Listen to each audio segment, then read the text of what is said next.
I'm Elaine Reyes at the United Nations headquarters in New York, and this is UN Insider. Coming up. This may be our last chance to achieve the two-state solution. The UN urges Israel and Hamas to stick to their ceasefire deal and work towards lasting peace in the region. There's no solution on the battlefield. The only solution is around the negotiating table. From the three-year-old conflict between Russia and Ukraine to calls for reform at the UN, a conversation with Hungary's foreign minister. Taking action to save a species. A look at efforts to preserve a bird revered for centuries. Next.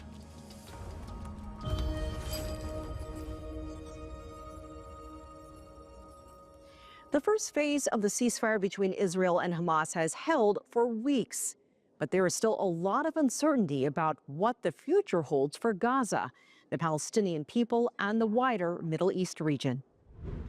The first phase of the ceasefire between Israel and Hamas is set to end this Saturday. Will there be a phase 2 deal? Negotiations were due to start 3 weeks ago. They've yet to formally begin. At the United Nations on Tuesday, Noa Argamani told the Security Council to push for a deal as soon as possible. She was kidnapped on October 7, 2023, and spent 8 months in captivity before being rescued by Israeli soldiers. We have no time. As I speak, there is still 63 hostages living in a nightmare, including my partner, Avinatan O. In fact, we believe that 24 of them are alive. Many of them send sight of life through released hostages. Our life cannot go without them. UN officials shared those same sentiments.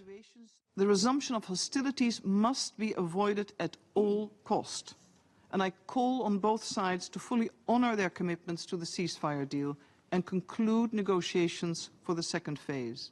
A phase 2 deal is supposed to include a total Israeli withdrawal from the Gaza Strip, a permanent ceasefire, and the release of all Israeli hostages in exchange for hundreds more Palestinian prisoners. Israel says it won't withdraw from Gaza until the Hamas leadership is expelled from Gaza and the group dismantled.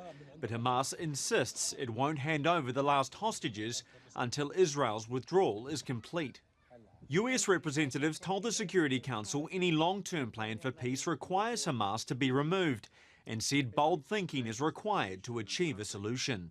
Meanwhile, China's permanent representative to the United Nations said all parties must stick to the agreed course. The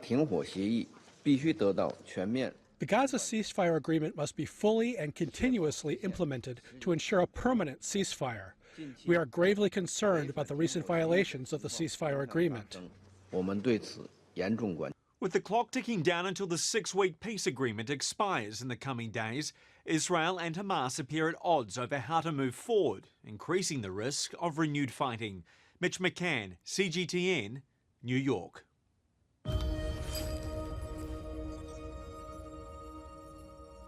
The result of the voting is as follows: 10 votes in favor, 0 against, 5 abstentions. The draft resolution has been adopted. On the third anniversary of the conflict in Ukraine, the Security Council passed a resolution calling for an end to the fighting. The General Assembly also took action, passing 2 competing resolutions. The conflict has taken a heavy toll in the last 3 years. Thousands of civilians have been killed or injured, and the UN estimates it would take at least $524 billion over the next decade to rebuild Ukraine. From the Security Council to the briefing room and beyond, Shu Deja is monitoring the latest developments inside the UN. Deja. Yes, Elaine. Last week, I said we'd be watching the Ukraine meeting closely. Well, this Monday proved that no matter how closely we watch, there are always surprises. And this time, it was next-level drama. Both the General Assembly and the Security Council held meetings on the Ukraine crisis, with a total of 13 voting procedures, 6 in the General Assembly and 7 in the Security Council. By the end, 3 resolutions were adopted, 2 in the General Assembly and 1 in the Security Council. I won't go through every details, but these resolutions were notably different. In the General Assembly, one was a traditional resolution from European countries, while the other was an amended US resolution that notably dropped direct condemnation of Russian Federation. Since the start of the war 11 years ago, the United Nations has repeatedly condemned Russia's blatant violations of the UN Charter. Multiple resolutions of the General Assembly have demanded that Russia withdraw its forces from Ukraine. Those resolutions have failed to stop the war.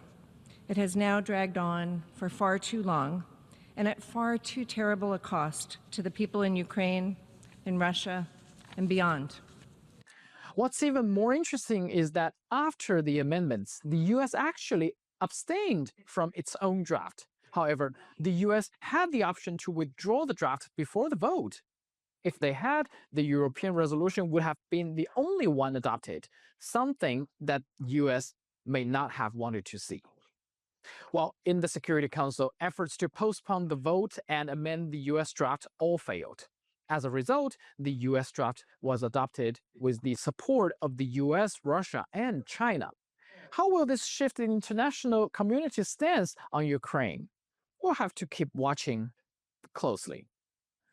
Now, let's turn to Gaza. The Security Council convened a meeting where UN Special Coordinator for the Middle East peace process, Sigrid Kaag, warned that this could be the last chance for a two-state solution. Peace in the Middle East is possible. We can achieve a future where a safe and secure Israel exists, alongside a viable and independent Palestinian state. This requires continued concerted efforts, dedication, and political courage by all parties. The United Nations will continue to play its role in pursuit of lasting peace. Meanwhile, reports have emerged that 6 children died due to extreme cold and a lack of tents in Gaza. How has the UN responded? There has been report that Israeli authority has put a limit or restrictions on the tents and mobile homes to get into Gaza. Can you confirm that from the UN agency-wise? My understanding from our humanitarian colleagues is that there's been a lot of challenges in getting tents and caravans and tarpaulins in. We continue to push. Some are going in, but we need more. Is that the restriction from the Israeli authority? That's my understanding, correct. Okay. Staying in the region, Israel has once again attacked Syrian military targets and is calling for the demilitarization of southern Syria. Is this a violation of international law? We're obviously very concerned about the continuing violation by Israel of Syria's sovereignty and its territorial integrity, and of course, and the violations of the 1974 disengagement of forces agreement. All obligations under international law must be respected, and we're also, of course, every time you see these strikes and other violations by others of serious territorial integrity, it just increases the risk of renewed violence, increased violence, and regional instability. Before this, Prime Minister Netanyahu said that he hopes that southern Syria could be demilitarized for the security of Israel.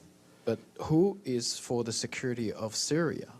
Well, we stand for the security of the Syrian people. We stand for the territorial integrity and the sovereignty of Syria. These are messages that Mr. Pedersen and others have communicated, and they are agreements, right? Notably, the disengagement agreement from '74 between Israel and Syria, and it must be respected.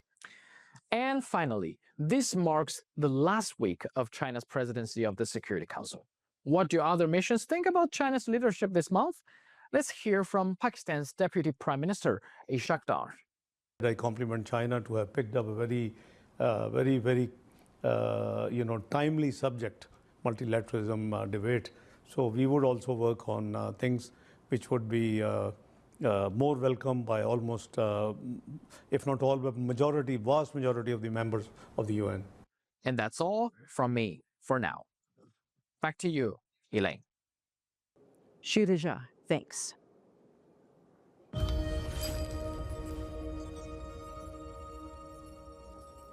More than 30 million people are in need of humanitarian assistance as a result of the ongoing conflict in Sudan. That's more than 2/3 of the population. The crisis is also impacting surrounding countries as millions flee the fighting. Adam Wasornu of the Office for the Coordination of Humanitarian Affairs highlighted the rapidly worsening conditions civilians face. More than 12 million people displaced, including 3.4 million people who have fled across Sudan's borders. More than half of the country, 24.6 million people, experiencing acute hunger.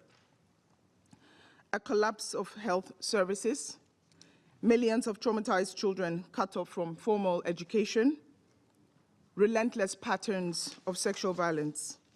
And in several parts of the country, the already catastrophic situation of civilians has also actually worsened since our last briefing to this council less than 1 month ago. Staggering amount of money.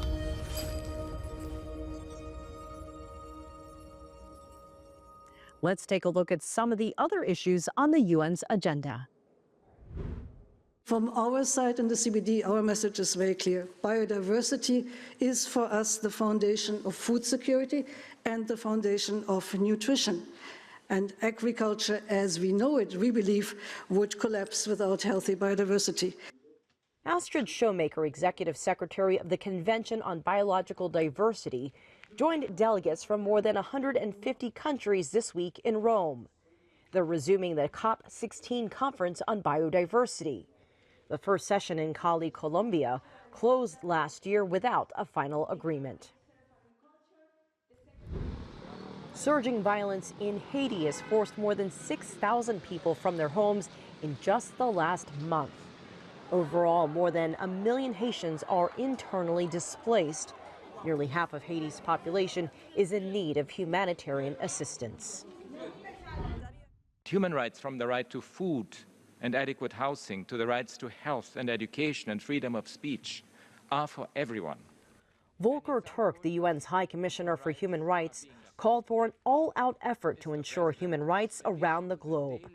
The UN's Human Rights Council opened a new session in Geneva this week. Coming up. Because this is basically the only global organization or only major international organization where everyone has a similar weight of vote.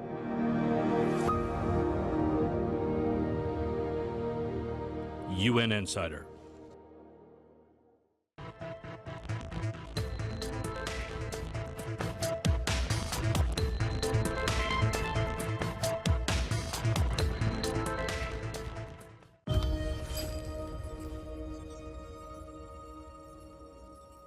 Hungary joined the UN in 1955. I sat down with the country's foreign minister, Peter Szijjártó. Minister Szijjártó, tell us about Hungary's priorities at the United Nations for 2025. It's a very big year here. Well, we understand this is the 80th anniversary of the establishment, and we would like to remind all of us on why United Nations has been established. This organization has not been established to be a gathering of like-minded countries. This organization has been established in order to have a last resort where countries who are having hostile relationship can talk to each other as well. A place where any kind of topics can be put on the agenda, and a organization which would serve as the best platform to speak about peace, peaceful coexistence of nations, and global cooperation based on mutual respect. Unfortunately, the United Nations failed to be a platform for this in the recent years, and big reforms should be made. And I would not start with the reform of the Security Council, which is, all-time bestseller. because you can't solve that. But you can reach solutions on areas where some practical gains could be reached. So I hope that this year common sense will come to the United Nations as well. A proactive reform agenda is going to be put forward. I hope that the UN will come back to the track on which it has been established back 80 years ago. So how do you see that happening? Organizations like the United Nations meeting the needs, evolving to meet the needs of what's happening around the world? Well, we have to be honest to ourselves. And if we are honest to ourselves, it's easy to understand that that the United Nations failed to become a platform for peace under the very challenging security circumstances in the recent years. The United Nations was unable to contribute to creating peace in areas of the world where significant security-related challenges have popped up. So therefore, I think now the leaders of the United Nations must get out of their comfort zone, must get out of the ivory tower, and initiate and carry out such innovative reforms which would be able to convince the most important stakeholders of global politics that UN can definitely play a role. Now, what I mean? I mean that the overlaps of functions should be eliminated. If I look at, for example, counterterrorism, which is very important for us, I see this portfolio being spread around I don't know how many departments. Why is not one enough? Why is not one unified department for each functions? Why is not enough? So I think costs could be cut easily, bureaucracy could be cut easily, function overlaps could be cut easily, and decentralization should take place. And if this is the case, then the UN, I think, could be able to adopt or adjust itself to these new circumstances and could become relatively successful as well. Let's turn to what has been happening in Ukraine now. And your country has done a lot to try to bring this situation to an end. What do you make of your country's efforts and what is happening as we speak with other countries, the United States, Russia, also trying to work to bring this to an end? Well, I'm pretty sure that this whole thing can be solved exclusively with a Russian-American agreement. With a Russian-American agreement. We count on the success of the negotiations between the Americans and the Russians because it has been proven during the last 3 years, which we have been saying for 3 years and for which we have been under attack tremendously, that there's no solution on the battlefield. The only solution is around the negotiating table. And that the channels of communication must be kept open and diplomacy must take over from weapons. This is a place where every country is supposed to have its equal voice heard, no matter the size. I want to get your thoughts on China's presidency of the Security Council this month in February and the leadership role they have trying to navigate the current crises around the world. Look, the UN should be and could be, and maybe, a fantastic organization because this is basically the only global organization or only major international organization where everyone has a similar weight of vote, regardless of size, regardless of military strength, regardless of financial capacities. And therefore, we appreciate China's approach in international relations, which aims at respecting each other and which aims at balance and equality. The bigger you are, the less you are interested in such kind of things because you are big and strong enough to manage your things. But the smaller you are, the more important international organizations are, where you can verify your interests, where you can put issues on the agenda, and so on and so forth. So we consider the United Nations very, very important from this perspective as well, and we hope that China's presidency of the Security Council will add to this goal. I'm very happy that the Chinese presidency has put multilateralism on the table.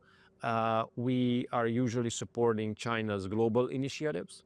We were the first European country, and personally I'm proud that I was the first European foreign minister to sign the implementation agreement with China on the Belt and Road Initiative. I look back with fond memories to that meeting of mine with Minister Wang Yi.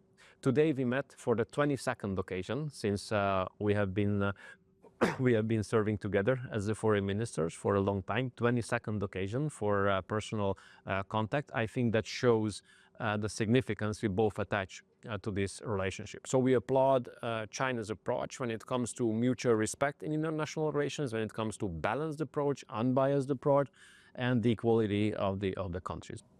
Minister Siarto, thank you for joining us. I really appreciate it. Thank you.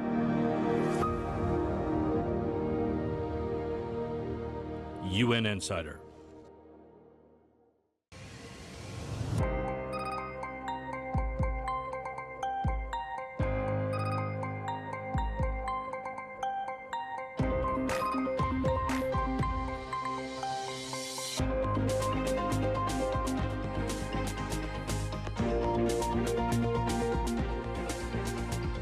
All you need to know about China. China 24, only on CGTN.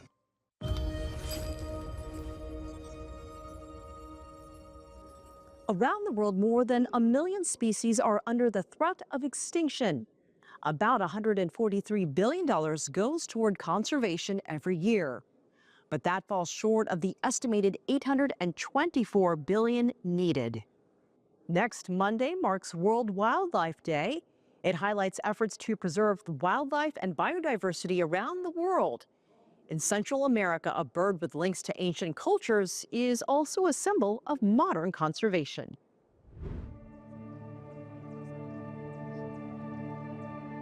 In the high cloud forests of Central America lives an almost mythical creature. Sacred to the ancient cultures of Mesoamerica, from Mexico's Aztecs to the Mayans of Central America, today it remains a draw for nature enthusiasts and a passion for conservationists from across the world. This is the resplendent quetzal. But today, these magical birds' habitat is shrinking. Once found across much of Latin America, from southern Mexico to Colombia, deforestation and climate change has limited their specialized ecosystems to shrinking pockets of untouched forest. Elsewhere, illegal animal trafficking has reduced the species' numbers to critically endangered levels. For a bird once considered the physical embodiment of Mother Nature herself, the future of the quetzal may reflect the future of planet Earth. Today, the quetzal is found most commonly in Costa Rica, where strict environmental laws have preserved its habitat and where it is a major draw for ornithologists, bird watchers, and ecotourists from across the globe. David Céspedes is one of the country's leading quetzal expedition leaders. They are incredible creatures. It's wonderful to see a quetzal in flight, perching on a branch, and to view its incredible colors, which change depending on the angle from which it is seen. We might be 2 meters apart as we view a quetzal, and from your point of view it may be green, while from mine it may be blue. They are solitary creatures. The quetzal does not move in groups as other species of bird do because they're extremely territorial. They are peaceful birds and very noble by nature. Facing threats to its very existence from all sides, the endangered resplendent quetzal will depend on a conscientious human population for its survival. Conserving the species begins with preserving its food. If we lose our wild avocado trees, we lose our quetzals. It's as simple as that. William Céspedes is working actively to foster the environment that the quetzal requires to survive by planting the wild avocado trees which make up a significant part of the species' diet, alongside other fruits and insects. He does so, even though the seeds he sows will be of no economic use to him, and he himself may not live to see them bear fruit. I planted a lot of wild avocado trees, even though they take a very large time to grow, because I know they will result in a larger quetzal population. I think about tomorrow, about the next generations and those to come, who will be able to keep working in this role of preserving our natural world, because it is beautiful. It's something very special. A sacred bird to the original human inhabitants of Mesoamerica, from the Aztecs to the Mayans, the quetzal was the physical manifestation of Mother Nature. Today, for researchers and environmentalists, its presence in an ecosystem is of equal significance.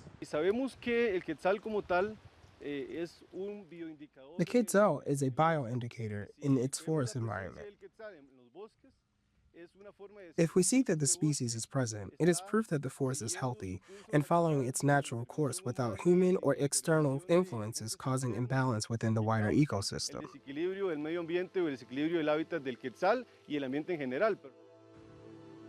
Today, Costa Rica is the only country where the quetzal bird is not classified as critically endangered, the final ranking before extinction itself. Just as the killing of a quetzal was a mortal sin to the ancient cultures of this region, today the country sets a clear example for the species' survival and a wider lesson for global environmental preservation through its own values as a nation. I'm Elaine Reyes at UN headquarters in New York. Thanks for being a UN Insider.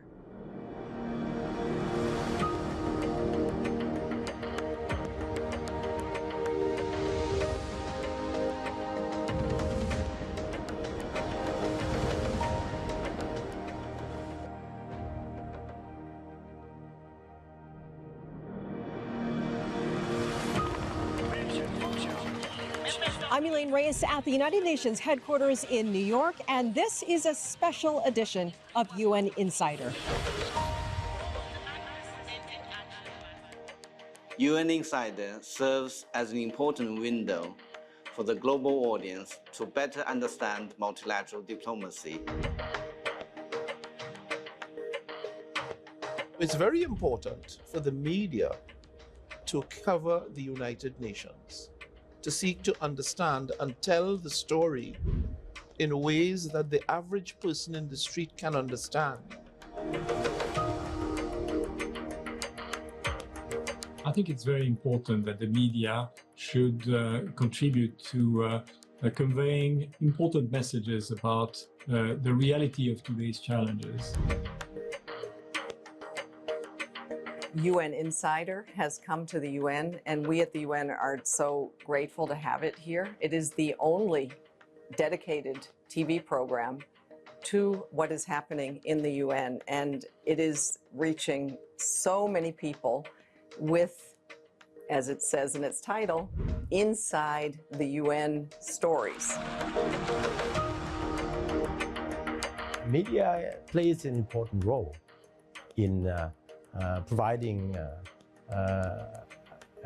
objective information across the world. We think that media has a strong power of uplifting, what we are trying to convey as messages as developing countries. We need the mobilization of all peoples, of whole government and whole of society, and media can help us to be informed so that we also can make our part. I think the media is fundamental to enable citizens across the world, first of all, to understand what is the rationale of having the United Nations. It's not that there is one place on planet Earth that will tell the rest of the world what to do. It is a much more complex story.